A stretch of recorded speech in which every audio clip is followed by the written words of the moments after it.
So eto mga sanggay, pandaigdigang balita, no?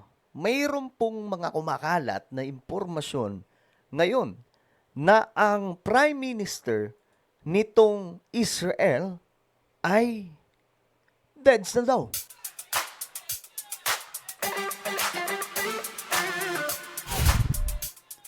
Yo guys, magandang oras po sa lahat ng mga solid sangkay, sa lahat ng mga nanonood ngayon. Kung hindi ka pa po nakakapag-subscribe sa ating YouTube channel, i-check nyo po sa baba ng video na to, makikita nyo po dyan yung subscribe. Pindutin nyo po yun, tapos pindutin nyo po yung bell at pindutin nyo po yung all. At sa mga nanonood po sa Facebook, i-follow nyo po yung ating Facebook page. So today nga po, mga sangkay, eto ang balita. Pandaigdigan po ito. Ang Prime Minister ng Israel na si Netanyahu ay deads na daw. Totoo kaya, mga sangkay? Kasi may mga nagpapakalat po nun. Ngayon, eto po yung balita, mga sangkay. Tingnan po ninyo itong viral. Marami itong viral, mga sangkay. Isa lamang po ito sa kumakalat na mga balita, mga sangkay. Si Bibi, ito, may kahulugan itong Bibi. Ano nga to, mga sangkay? Basta ito ay tungkol kay Netanyahu eh. Wala na daw.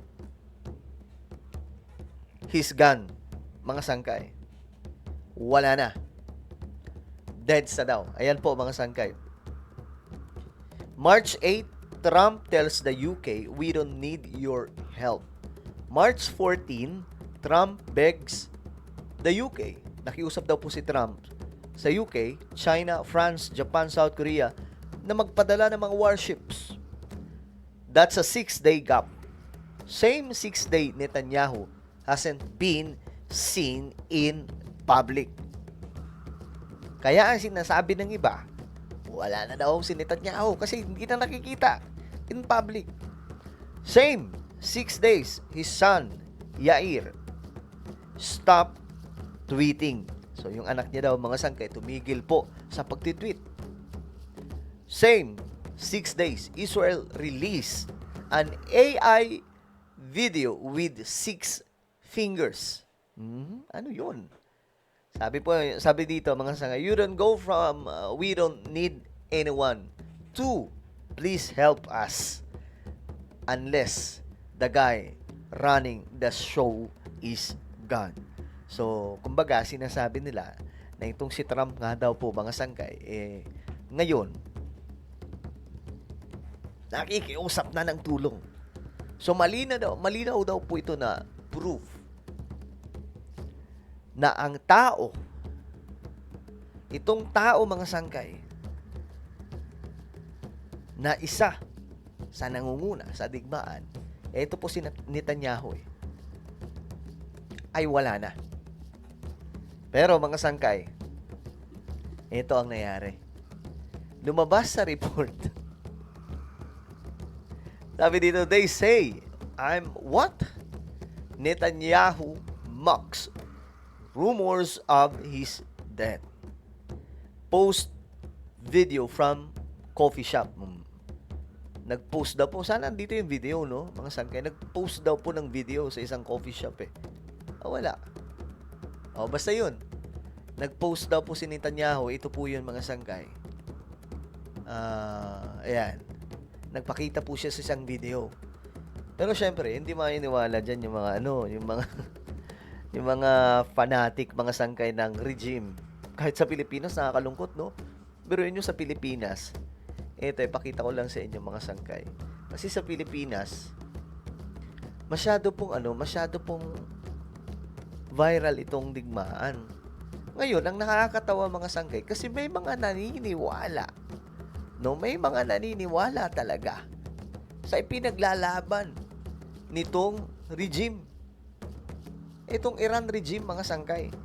Pero, tingnan nyo itong mga Iranian o mga Persian nagsasalita about dyan.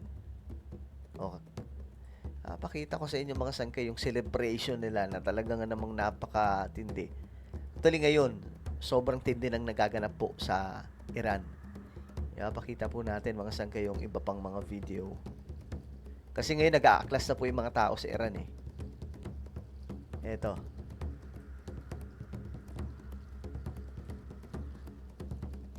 Yan. Ito po yung nangyayari mga sangkay sa Iran.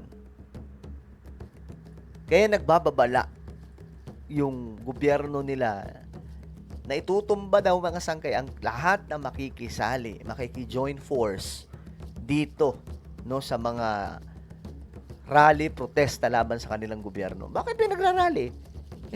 Alam nyo na, mga sangkay, ayaw nga po nila. Kaya nga ito mga Iranian, nagpapasalamat kay Netanyahu at kay Donald Trump. Ayan o. Ayan mga sangkay, diba? Medyo walang tunog na. Wait lang. Ba't walang tunog? Ayun.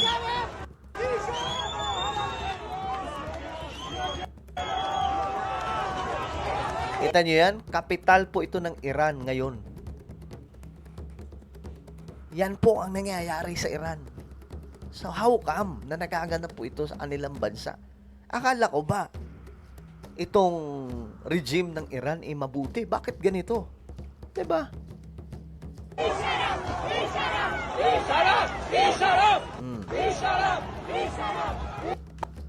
Kita nyo yan kung gaano kadami mga sangkay.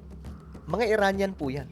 Hindi po nila mapipigilan ang paglabas ng mga tao. Alam nyo, marami itong video mga sangkay. May mga nasa building, nagsisigawan sila. So talagang ang Iranian regime ay palubog. Pero tingnan natin kung lulubog talaga kasi sa Bible prophecy sila ay isa sa mangunguna sa digmaan na malaki laban po sa Israel. Ngayon mga sangkay, ito pa. May isa pa ditong video. Ayan.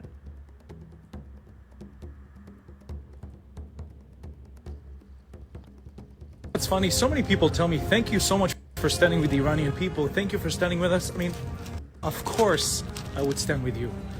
Why wouldn't I? Our people are so similar. We go through the same things together. And one day, our people will be able to visit each other's countries with full freedom, and we can eat each other's foods and celebrate together and dance together. That is my dream. So never thank me for standing with my own kind, ever.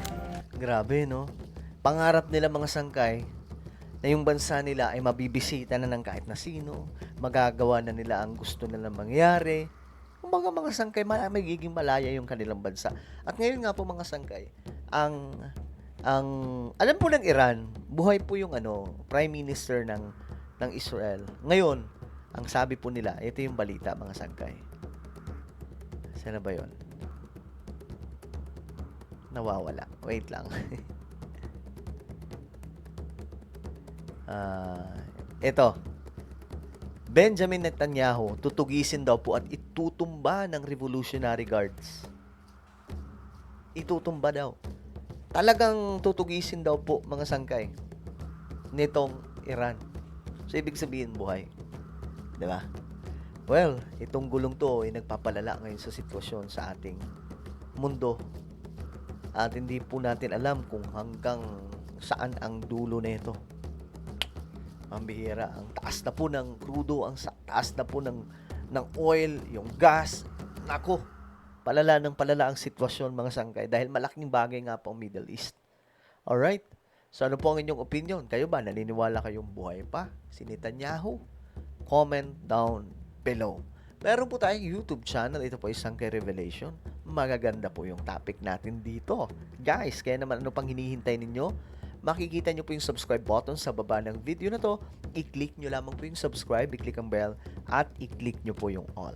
Sa mga nanonood naman po sa Facebook, i-follow nyo po ito. Mga Sangkay, ito yung Facebook page. Alright? Sangkay Revelation.